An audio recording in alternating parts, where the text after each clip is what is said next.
Para aquellos que quieren mejorar su vida devocional, para los que necesitan ayuda espiritual, para todos los que desean un contacto diario con Dios, presentamos Radio Amanecer en Estudio, un alimento espiritual para tu alma.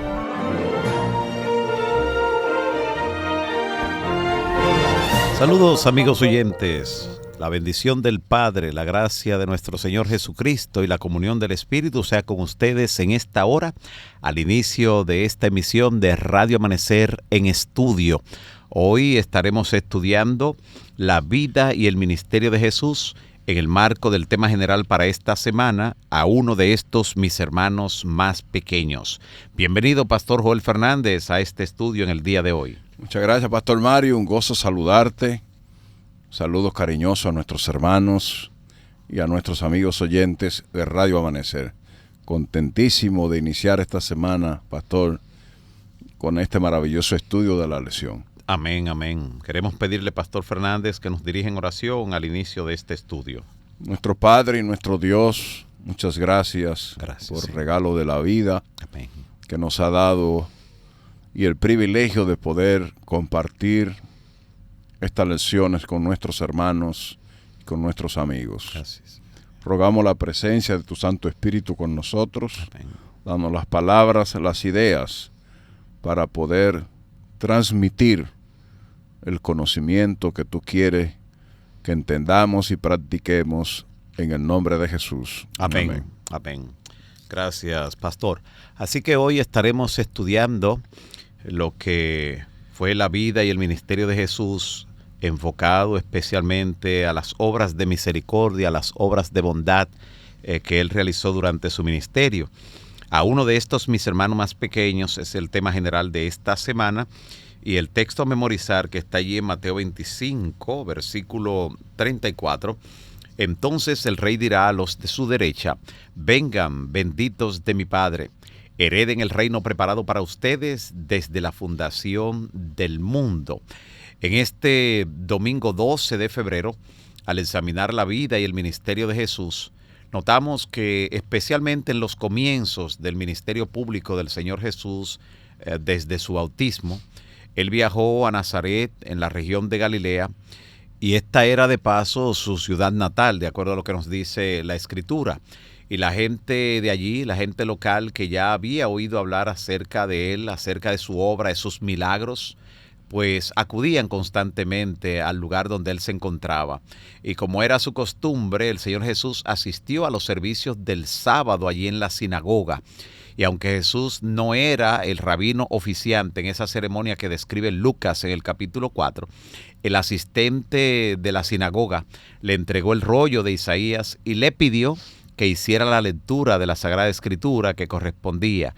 Y el Señor Jesús leyó en Isaías capítulo 61, los versículos 1 y 2, un texto que voy a leer, pero primero quiero, Pastor Fernández, que comparta con nosotros Lucas capítulo 4, del 16 al 19 específicamente. Lucas 4, Lucas es un evangelio que escribe en una forma muy sensible y describe aspectos del ministerio de Jesús en una forma como tal vez ninguno de los otros evangelios lo hace. Así que vamos a ver qué nos dice Lucas capítulo 4, del 16 al 19. Dice así, Pastor Mario. Amén. Fue a Nazaret, donde se había criado, y un sábado entró en la sinagoga, como era su costumbre.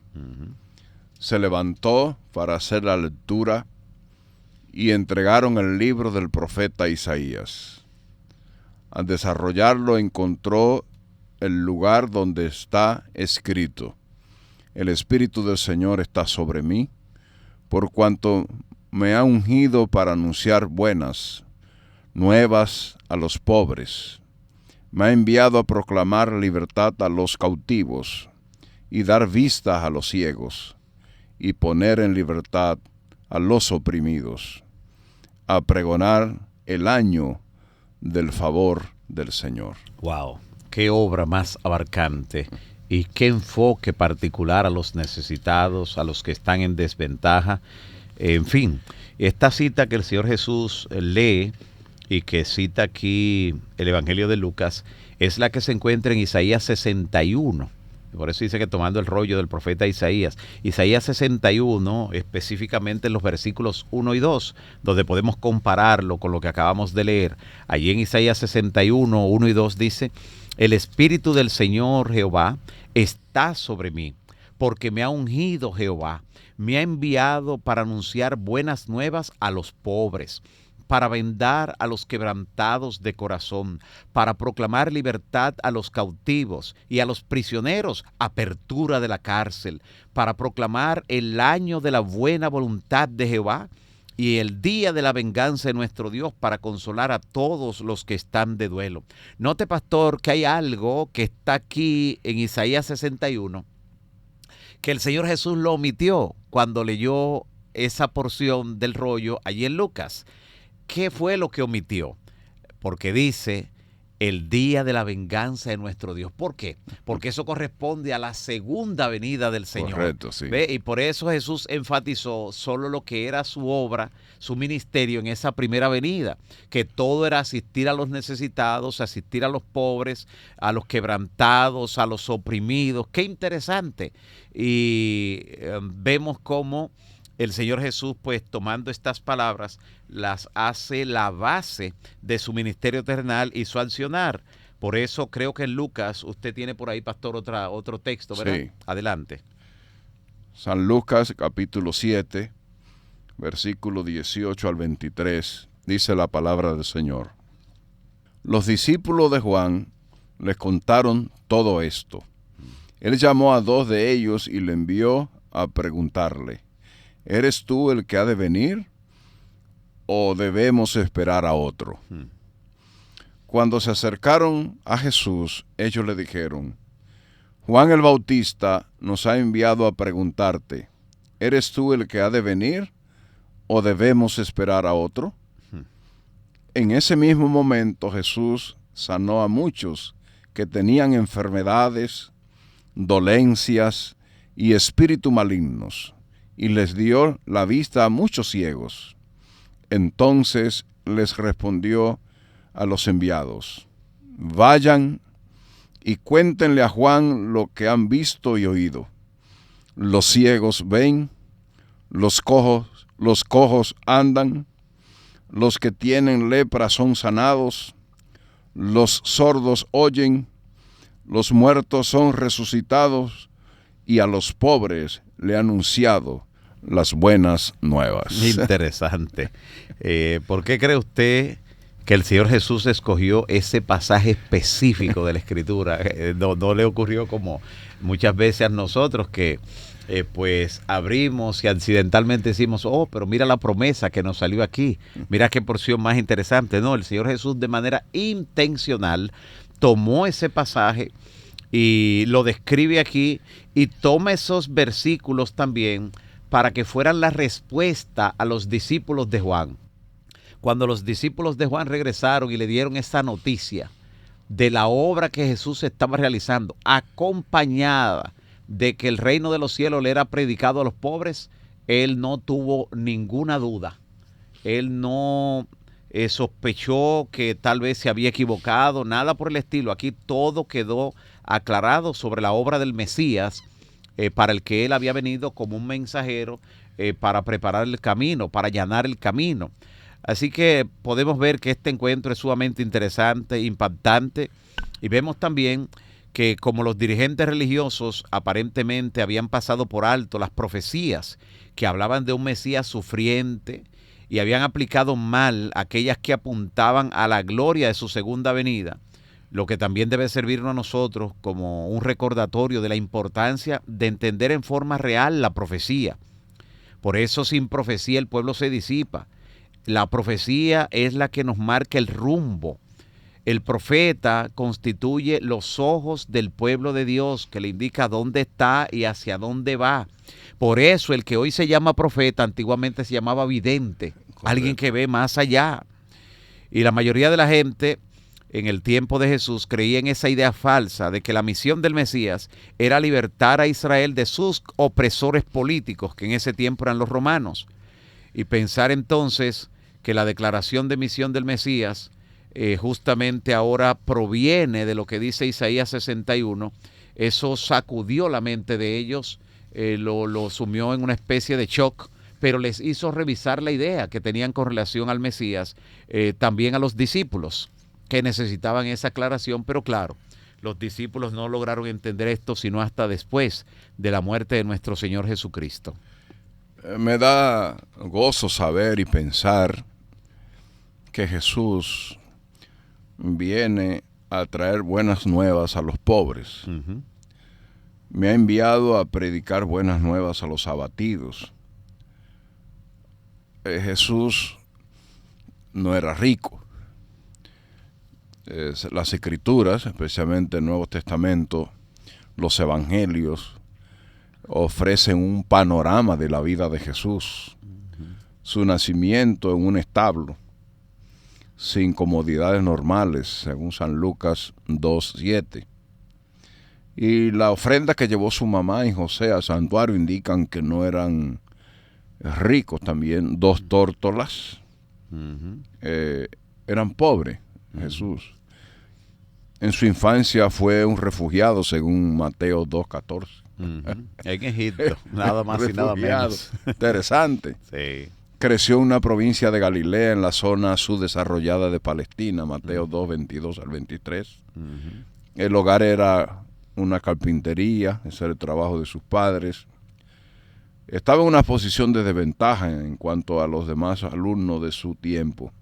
Durante su ministerio no tenía un hogar o una casa propia, según San Lucas 9:58. Uh-huh. Dependía de la generosidad de un grupo de mujeres para satisfacer las necesidades materiales, según San Lucas 8:2. Uh-huh. Así que la pobreza de Jesús, el hecho era que él venía de un hogar humilde, pobre, pero tenía ese concepto de ayudar a los necesitados, aunque la riqueza no es una maldición tampoco. No. Pero Jesús entendía muy bien ese lenguaje de los pobres. ¿Y por qué hizo tanto énfasis en que debemos brindarle atención a aquellas personas que no tienen para poder subsistir y vivir? Uh-huh. Es interesante, Pastor Mario, que podamos comprender que la pobreza no es, aunque es bíblica la pobreza, Pastor Mario, no es una promesa de Dios la pobreza. Exacto. Vamos a ver hoy qué interesante es poder conocer la vida y el ministerio de Jesús en cuanto a los necesitados. Sí, y sobre todo en el contexto en el que el Señor Jesús desarrolló su vida y su ministerio, porque los pobres generalmente eran menospreciados por funcionarios que de manera inescrupulosa, como los recaudadores de impuestos, los comerciantes e incluso sus propios vecinos, pues abusaban de ellos.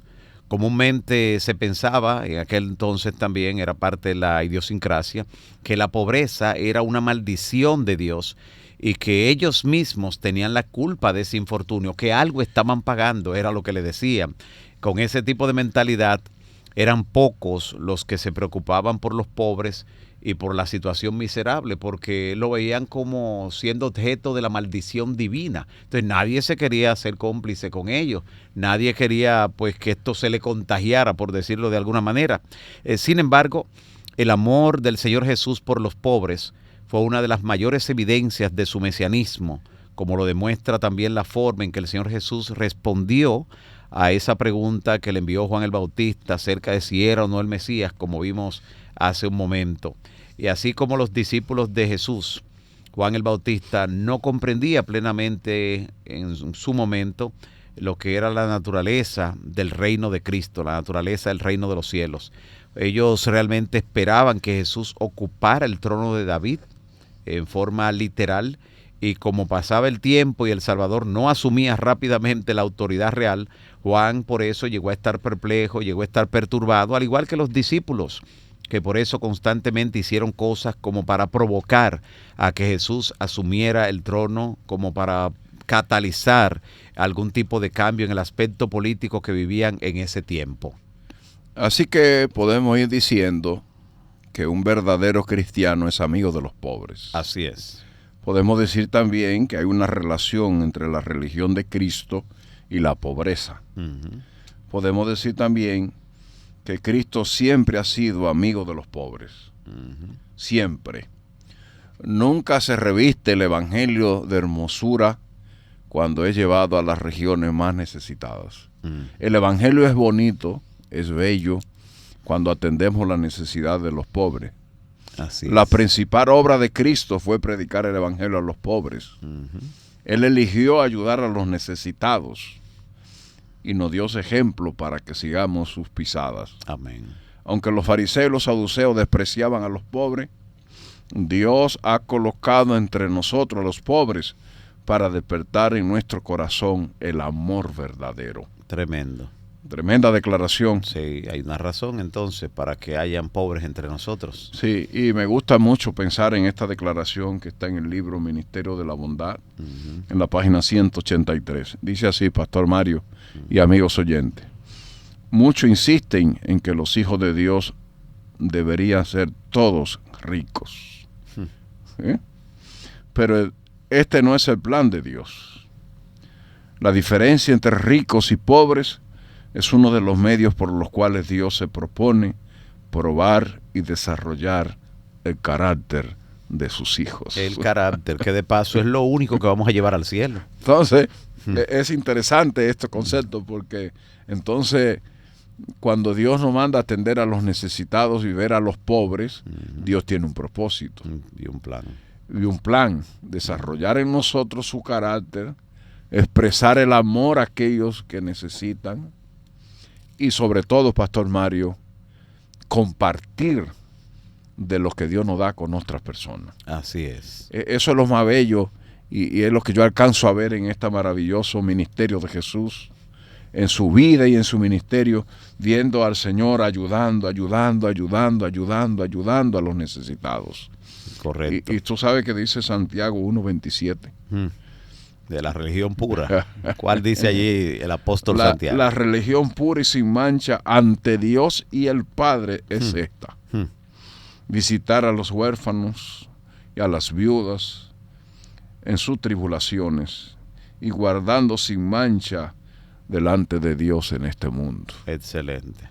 Así que en el ministerio de Jesús podemos ver un marcado énfasis en Jesús mirando a las viudas, a los huérfanos, a los pobres. Y ese mensaje que está aquí hoy es para que nosotros practiquemos el ministerio de Jesús. Así es. Y vamos a ver más adelante en esta semana qué es lo que necesitamos hacer y cómo hacerlo para ayudar a los pobres. Sí, el Señor Jesús nunca andaba tan deprisa que no pudiera asistir a un necesitado, nunca.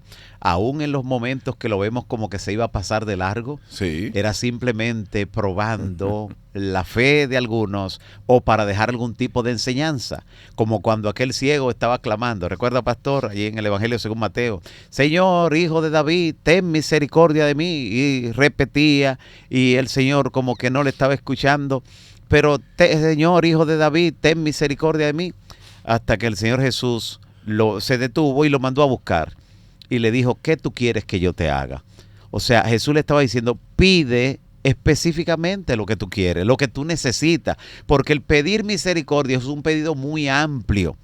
Pero él, desde que llegó y escuchó la pregunta de Jesús, él le dijo que recobre la vista. Y Jesús le dijo, así te sea hecho. O sea, que note que hasta el hecho de esa aparente indiferencia momentánea con este que estaba clamando a él, tenía por objeto dejarnos una enseñanza. Jesús quiere que cuando tenemos una necesidad, pidamos específicamente, en forma directa, lo que necesitamos, no para darle información, sino para que al ser suplida le demos la honra y la gloria al único que la merece.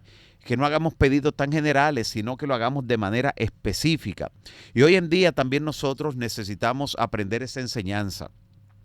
En un mundo de tanta velocidad, donde todo es rápido, pastor, comida rápida, servicio express, donde todo ha cobrado una intensidad, que el ser humano apenas tiene tiempo para comer. Algunos comen en el trayecto de un lado a otro. mientras van conduciendo, algunos van tomando los alimentos porque no tienen un momento en sí mismo para reposar, para descansar, para tomar los alimentos en forma sosegada. Y bajo este patrón de vida, con frecuencia, pues el tiempo se torna un tirano. Y entonces algunos, cuando ven que alguien necesitado le está extendiendo la mano, lo ven como un estorbo, como alguien que le está ahora importunando, cuando ellos están tan deprisa, cuando le espera algo importante. Pero recuerda que ese que está extendiendo la mano es uno de los hermanos más pequeños de Jesús. Nunca debemos ir tan deprisa que no percibamos a los hermanos más pequeños de Jesús. Esto no es solo un trabajo planificado, no es salir un día, vamos a visitar a los enfermos, eso es parte de, y quienes tienen los medios, quienes Dios le da la oportunidad y la capacidad de organizar ese tipo de trabajo, eso es una bendición extraordinaria. Pero con frecuencia los hermanos más pequeños de Jesús lo vamos a encontrar sin planificarlo. Lo vamos a encontrar en la calle, en el semáforo, en la esquina, debajo de un árbol, bajo un puente seco, de un elevado, en diferentes lugares vamos a encontrarlo. Y cuando se presenta el momento y la oportunidad, si está en nuestras manos hacerlo, no dejemos de realizar la buena obra, no dejemos de llevar alivio a ese corazón.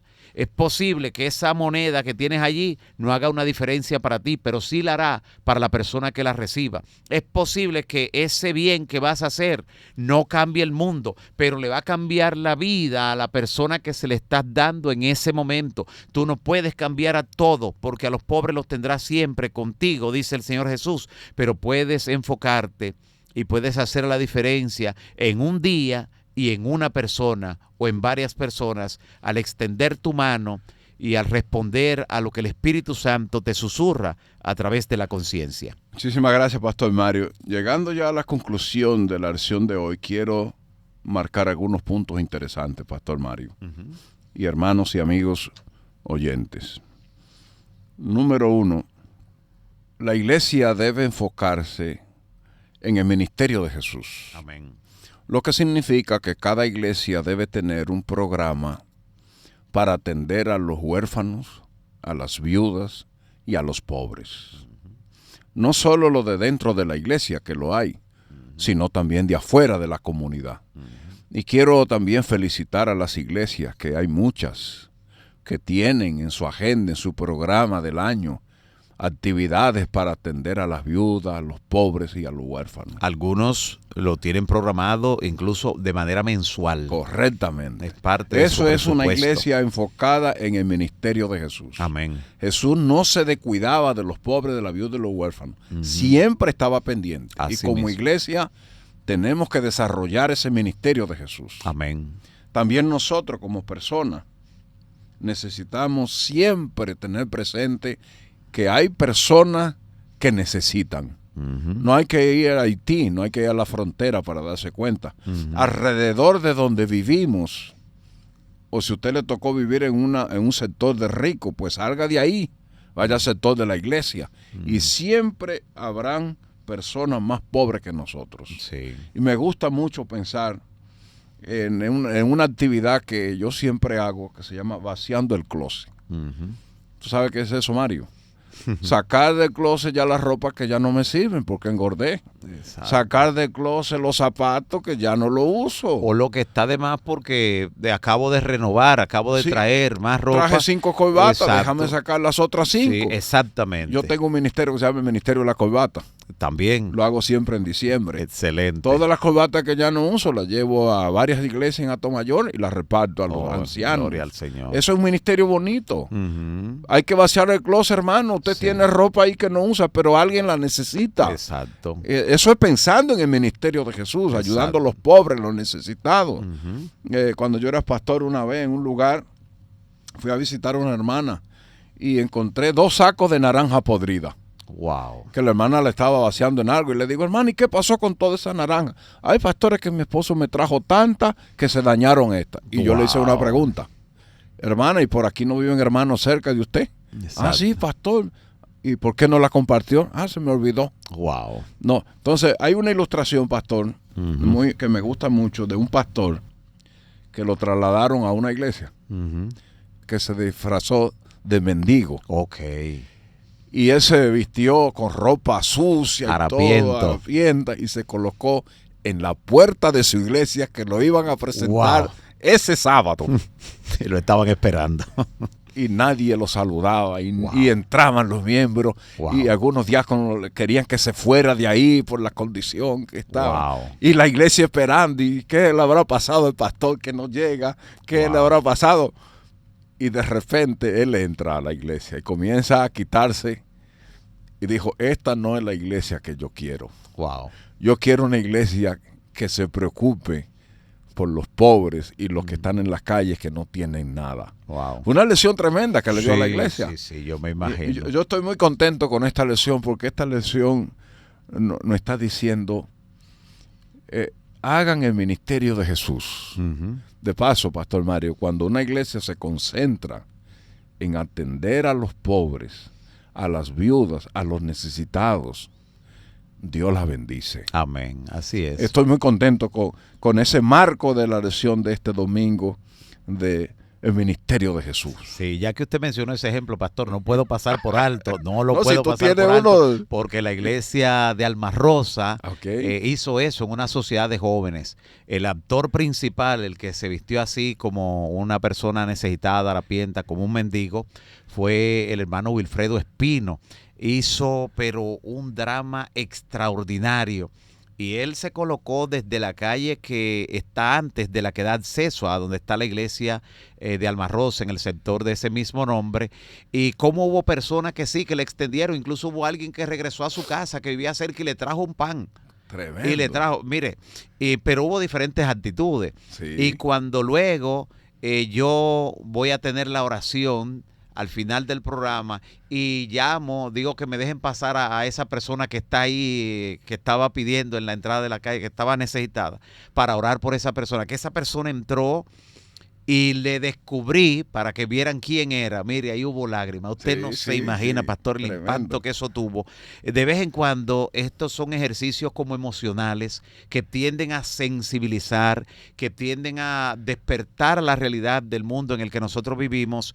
Y son los hermanos más pequeños de Jesús, aquellos que están en diferentes necesidades. Es cierto que nos encontramos con personas que usted dice, pero esa persona tiene toda su fuerza, toda su vitalidad. Sí. ¿Por qué no está fajado allí? ¿Por qué no toma un machete y se pone a cortar el césped? ¿Por qué no toma una máquina y se pone a hacer esto? Pero es que el problema es el siguiente, que muchos no lo han entendido.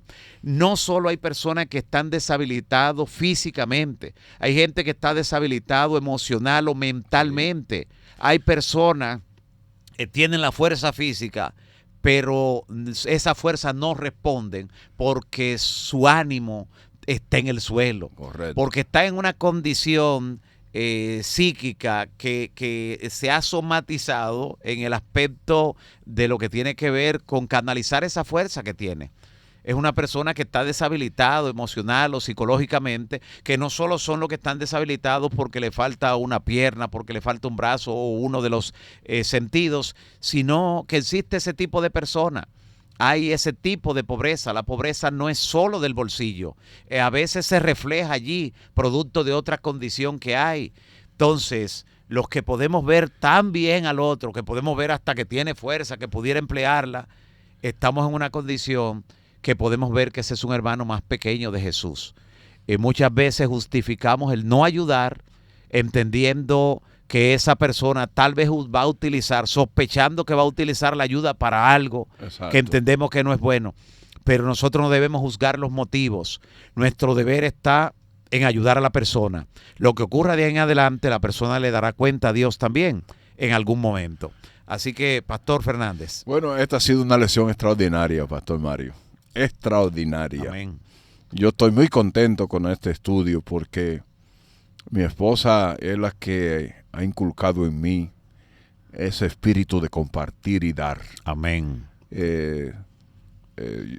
Dar. Cuando llegamos al edificio, la gente se quedaba sorprendido porque como yo vengo de Atomayor, cuando vengo de allá, de la finca de mi suegro, traigo plátano, naranja agria, limones. Con provisiones frescas. Sí, llegan y a veces traigo el baúl lleno. Entonces mi esposa comienza a hacer funda negra.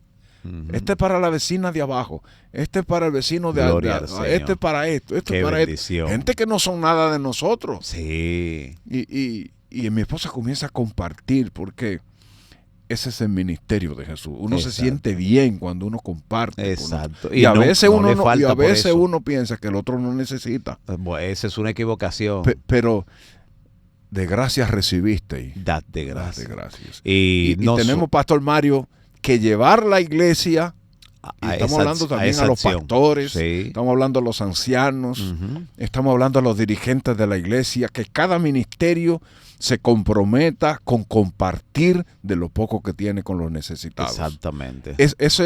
Eso es lindo, es una hermosura poder compartir con otros lo poco que tenemos. Exacto. Ese es el ministerio de Jesús. Ese es, y debe ser ministerio también de cada creyente que quiere seguir el ejemplo fiel del Señor Jesús. Hay personas que posiblemente no es solo lo que les supla, lo material que usted le esté llevando, es la atención que está mirando, que se le está dedicando. Correcto. Ve, esa atención, eso vale tanto. El mensaje que transmite lo que usted está otorgando, lo que usted está regalando o obsequiando en un determinado momento. Gloria al Señor. Esta ha sido la lección titulada La vida y el ministerio de Jesús en este domingo 12 de febrero. En el marco de la lección número 7, a uno de estos mis hermanos más pequeños, que es el título general para toda la semana. Y el texto a memorizar, contenido en Mateo 25:34, dice: entonces el rey dirá a los de su derecha: vengan, benditos de mi Padre, hereden el reino preparado para ustedes desde la fundación del mundo. Despídanos en oración, Pastor Joel. Señor, te damos muchas gracias. Gracias por esta lección. Amén. Nuestros corazones han sido tocados por el fuego de tu Espíritu Santo. Amén. Nos impulsa el ministerio de Jesús a ayudar a los necesitados, amén, a los pobres, a aquellos que tienen menos que nosotros. Así es. Que este espíritu sea llevado a la iglesia, que cada iglesia abrace el ministerio de Jesús, que cada ministerio de la iglesia en su programa, en su agenda, compartan esta experiencia que tú nos has enseñado hoy. Y a nosotros también, Señor, de manera personal e individual, de lo poco que nos da, podamos compartir. Amén. Gracias, Señor, por hablarnos a nuestros corazones. En el nombre de Jesús. Amén.